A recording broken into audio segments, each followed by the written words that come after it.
E queria deixar registrado nos anais desta casa que em nenhum momento eu me neguei a vir prestar depoimento aqui como testemunha nessa CPMI. Eu apresentei um atestado médico de um psiquiatra, eu estou tomando medicação,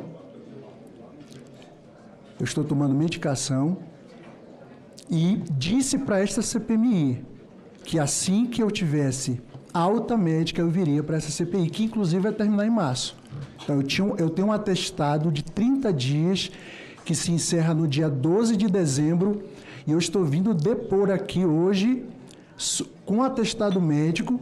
Eu agradeço ao presidente que está colocando a sua equipe médica à minha disposição, mas quero deixar registrado nos anais desta casa que eu entendo que o parecer da perícia médica do Senado é um parecer arbitrário. Eu não fui consultado, o meu médico não foi consultado, com base apenas em informações do atestado, eles disseram que eu estava apto para vir depor. Então, eu quero deixar isso registrado, senhor presidente. Pois não, excelência. Dito isto, eu queria dizer a todos aqui que sou servidor do INSS no concurso de 2013, portanto, tenho mais de 12 anos de serviço. Eu atendia a população brasileira do meu município, Manacapuru, Amazonas, no balcão. Então, eu sou funcionário do chão de fábrica, né? Vim para Brasília para exercer o cargo de chefe da divisão de consignações no final do ano de 2021, não havendo por detrás da minha nomeação qualquer indicação política, que isso fique registrado. O critério para minha nomeação foi eminentemente técnico. Fui chefe de divisão eu não me lembro bem se foi outubro ou setembro de 2021, até abril de 2023, quando fui alçado ao cargo de coordenador geral de pagamento de benefícios. E sobre isso, eu queria deixar bem claro, eu era um coordenador geral e sobre a minha... eu estava sob a autoridade hierárquica do diretor de benefícios, do presidente do INSS, portanto, eu não tinha poder decisório sobre essas questões que estão sendo apontadas pela CPI. Eu até vou usar aqui um neologismo.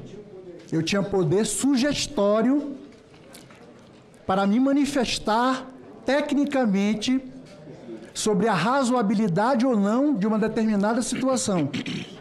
Mas eu não tinha poder decisório. Vocês sabem que, hierarquicamente, meus diretores e o presidente do INSS, eles poderiam revogar, ou pedir, ou negar, ou indeferir, ou não concordar com as minhas sugestões técnicas. E outra coisa que eu queria aproveitar o momento para deixar registrado aqui, que essa nomenclatura coordenador geral de pagamentos, ela é uma nomenclatura que deixa a entender, e até a imprensa acha que era eu que liberava pagamentos para as entidades. Eu era coordenador geral de pagamentos de benefícios para os aposentados e pensionistas do INSS, que são mais de 40 milhões. A nossa folha de pagamento, ela já está em mais de 70 bi mensal, chegando praticamente a 1 trilhão no final do ano. É o maior programa social da América Latina. E era essa folha de pagamento que eu gerenciava, acompanhava. Eu não pagava a entidade, que isso bem claro, não era ordenador de despesa para pagar a entidade associativa. Enquanto fui chefe de divisão, o coordenador geral de pagamentos era o senhor Sérgio Cheque. Eu era chefe de divisão e eu me lembro que, enquanto eu era chefe de divisão, no final do ano de 2021, eu não tratava do assunto desconto de mensalidade associativa. Não era comigo, eu só tratava de empréstimo consignado, um assunto, inclusive, que está sendo levantado por essa CPMI, que entendo que também é um tema muito importante para ser discutido e debatido nessa casa. Mas eu cuidava apenas disso, de empréstimo consignado. Eu passei a cuidar de desconto de mensalidade associativa, a acompanhar a partir de abril de 2022, quando a Divisão de Acordos Nacionais, a DAMB, foi extinta, porque o regimento interno do INSS mudou em março de 2022. E as competências que eram dessa divisão de acordos nacionais foram assimiladas, transferidas para a divisão de consignações da qual eu era chefe.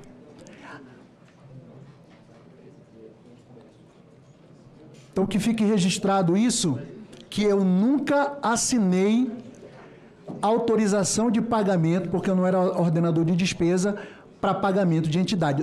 Eu acompanhava, mas quem assinava as autorizações de pagamento era o chefe da divisão de consignações, eu era coordenador geral, e o diretor de benefícios, que é o ordenador de despesa.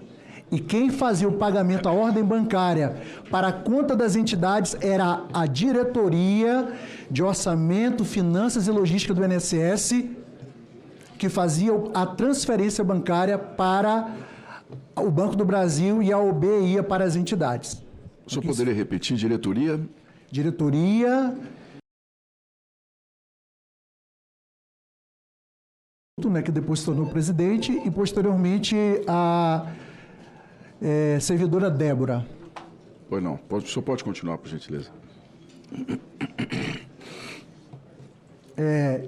Quero deixar registrado aqui, porque já é de conhecimento dos órgãos de controle, da Coordenadoria Geral, da Controladoria Geral da União e do próprio TCU, que fizeram auditorias no desconto de mensalidade no empréstimo consignado, que é notório na imprensa que eu trabalhava com uma equipe extremamente reduzida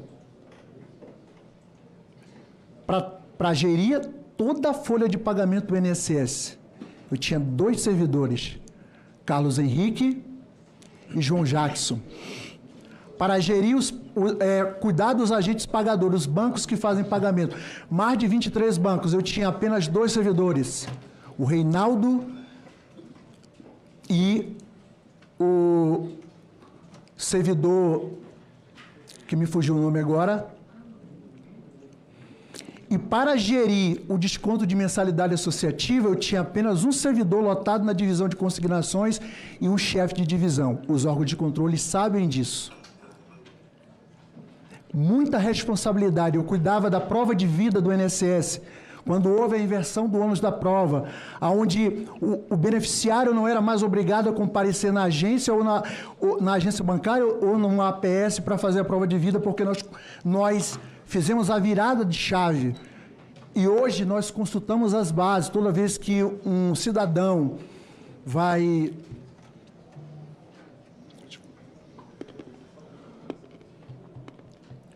Toda vez que o cidadão vota, toda vez que o cidadão é vacinado, então nós demoramos muito tempo para implantar isso. Foi um trabalho hercúleo da DataPrev, da minha equipe de trabalho, que ainda é reduzida, que se encontrava mensalmente na DataPrev no Rio de Janeiro, para especificar o produto, para correr atrás das bases. Nós oficiamos o TSE, nós fizemos reuniões infindas para trabalhar a questão da prova de vida. Então, existiam matérias extremamente importantes e sensíveis na minha coordenação geral de pagamentos, que tomavam toda a nossa energia para uma equipe tão reduzida. Então, dito isto, quero dizer para os senhores que não houve omissão. Nós fizemos o que nós podíamos como área técnica, mas nós não tínhamos equipe. Isso é notório. Isso está na imprensa. A CGU sabe disso, o TCU sabe disso.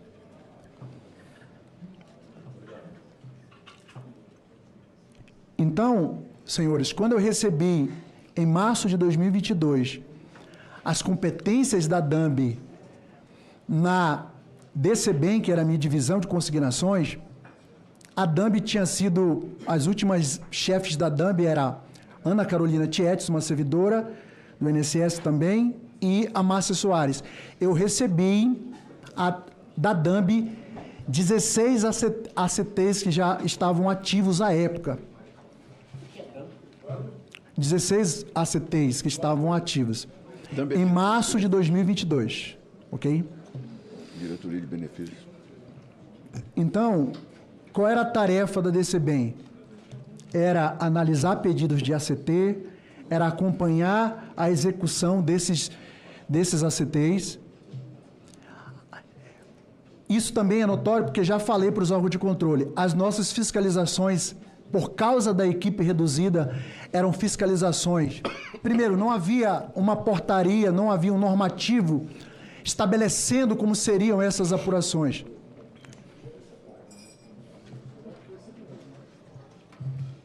Não havia. As nossas fiscalizações eram reativas, não eram fiscalizações proativas. Sempre que recebíamos uma denúncia do MPF, nós atuávamos no processo. Muitas vezes, diligenciando junto às entidades, formalizando, notificando via ofício. Era o que a gente podia fazer. Mas digo para os senhores que eu fiz tudo o que estava ao meu alcance para que pudéssemos fazer o melhor trabalho, mas a nossa equipe realmente era muito reduzida. Então, eu costumo dizer que essa matéria do desconto de mensalidade associativa, elas fizeram a caixa da DCBem, que já estava lotada de processos de empréstimo consignado, dispararem. Então, a gente tinha 100 processos cuidando na caixa da DCBem, passou a ser 400, 500 processos, chegou até 1.000. Humanamente impossível para um servidor. Pode repetir? E um chefe de divisão. Para o núcleo do Stefanuto.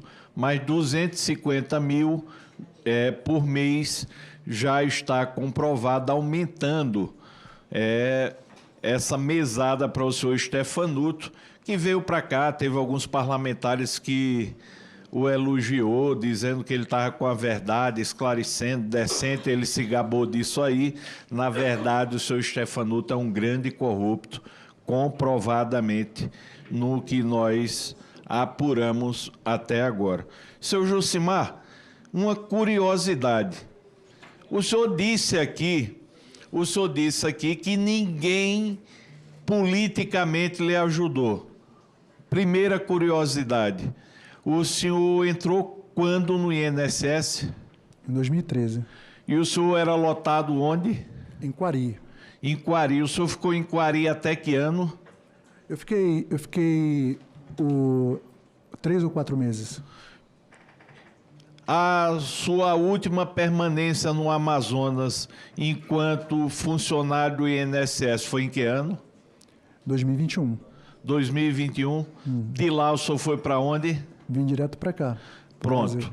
Então, a minha curiosidade, o senhor, um funcionário do INSS, lá do Amazonas, veio para cá para onde? Veio para a diretoria de benefícios. Pronto. Como o senhor conseguiu esse deslocamento? Eu era, à época, coordenador do seguro defeso do pescador artesanal, lá no Amazonas. E a gente trabalhava com os ACTs, Acordos de Cooperação Técnica também, para que as entidades pudessem dar entrada nesses benefícios. Elas possuem acordos, existem vários acordos nacionais com essas entidades. E, na época, entraram em contrato com o gerente executivo de lá, o senhor Raimundo, que até hoje continua como gerente executivo no Amazonas, que precisava de um servidor que entendesse de ACT para ajudar, que aqui na direção central estavam precisando. Então, e aí eu vim convocado. Inicialmente passei 30 dias. Depois, mais 30 dias, foi quando eu fui convidado para assumir a divisão de consignações, que ninguém queria ser chefe. Me conta quem te convidou. Ingrid Ambrósio e uma servidora que eu não lembro sobre o nome dela, mas conhecida como Maia. Essa era a minha primeira dúvida. Quem lhe trouxe para Brasília, definitivamente, foi a senhora Ingrid Ambrósio. Ela que me convidou, mas ela não tinha poder de nomear, apenas de indicar. Mas ela lhe indicou. Me indicou. Ela estava em que posição quando lhe indicou? Ela era coordenadora de pagamentos e gestão de benefícios, CPGB, abaixo do coordenador geral de pagamentos, Tá. que na época era o senhor Sérgio Cheque. Então, assim o senhor chegou em Brasília. Quando o senhor chegou em Brasília, qual foi a função que o senhor assumiu? Como eu disse, fui convocado, porque existe esse sistema de convocação. Quando o e senhor chegou em Brasília, já fui qual foi a convidado para assumir a chefia da divisão de consignações. de Que nesse momento consignações? só tratava de empréstimo consignado. Então, o senhor chegou em Brasília cuidando da chefia de consignações. E o senhor mudou de cargo em qual período? Abril de 2023, Para qual cargo? coordenador geral de pagamentos. Em 21, quando o senhor veio para Brasília, o senhor se reportava a quem? Me reportava a Ingrid, que era minha Sim. chefe imediata, me reportava o senhor Sérgio Cheque. Sim. E, salvo engano, na época, eu acho que era o Oliveira, que era o diretor de benefícios Da Dirbem. da Dirbem. E em 2023, quando o senhor mudou de função, o senhor se reportava a quem? O diretor de benefícios era o senhor André Fidelis e o presidente do INSS era o senhor André Glauco, o Glauco André, Mas o senhor se reportava a quem? ao diretor de benefícios. Ao diretor de André benefícios. Fidelis. Então, a sua trajetória profissional em Brasília, no INSS, pouco importante se no consignado ou no desconto associativo, sempre foi vinculada ao diretor de benefícios. Sim. Não é isso? Sim, porque hierarquicamente a divisão e a coordenação ficam no escopo da Dirbem. Estamos com a pessoa certa. O senhor chegou com 16 ACTs num consignado e quando o senhor hoje ainda está no INSS? Estou afastado por ordem judicial e o INSS administrativamente tem Até a ordem 60 dias. Eu estou até afastado. a ordem chegar, quantos ACTs tinham na sua divisão? Aí já tinham 41, 40. se não me engano. 41. Então, o senhor, veja, chegou com 16, deixou com 40. Sim. Tá? O que é que nós temos aqui na prática? Por que essa CPMI existe? Porque um quadro associativo, coloca aqui, por favor, um quadro associativo e sindical descontou ao longo de 10 anos 10 bilhões de reais. Deixa eu lhe mostrar a sua jornada. O senhor chega no INSS com 567 milhões ano. Nessa época, o desconto de mensalidade associativa não era responsabilidade minha. Passou a ser em 2022, em março de 2022. Pronto, então vamos para 2022. Em 2022, foi justamente onde deu um salto de 567 para 820 milhões. Aí veio 2023, dobrou, foi para 1 bilhão e 600. Veio 2024, triplicou, 3 bilhões e 500 milhões. O senhor, nessa base até o topo, o senhor estava no núcleo do desconto associativo. Vou perguntar ao senhor, qual o papel do coordenador geral ou chefe de pagamento? O chefe de divisão Eu quero saber... e depois coordenador geral de pagamentos. Pronto. Qual é o papel do coordenador geral de pagamento? Acompanhar, né, a elaboração dos ACTs, Tá. né, a feitura dos ACTs pela DCBem, no caso quando eu era coordenador, e acompanhar o funcionamento e o cumprimento das cláusulas do ACT.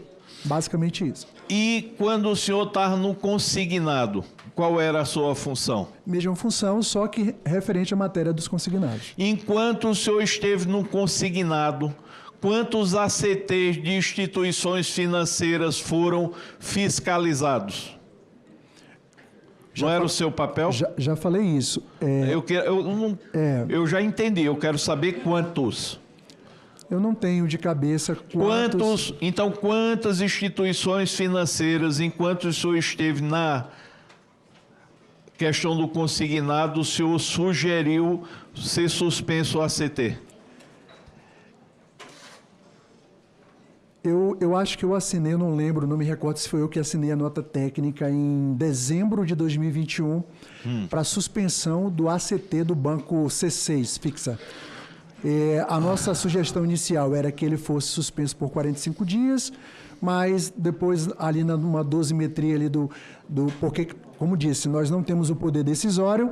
No poder decisório do diretor de benefícios, a suspensão caiu para 5 dias de suspensão. Eu me lembro bem. Mas nós abrimos vários processos apuratórios que eram instruídos, né, inclusive isso foi informado para a CGU, tá? A CGU tem conhecimento disso. E acesso a todos os processos. O senhor recorda, fora o C6, que eu já fiz o requerimento de convocação do senhor, o senhor recorda quais bancos ou quais financeiras o senhor sugeriu fiscalização? Eu me lembro que acho que do Paranabanco, do banco, não sei se do Daicoval. Também está no meio dos requerimentos. Quem mais? Esses dois eu me lembro bem. Eu acho que tinha um processo de apuração contra o Bradesco,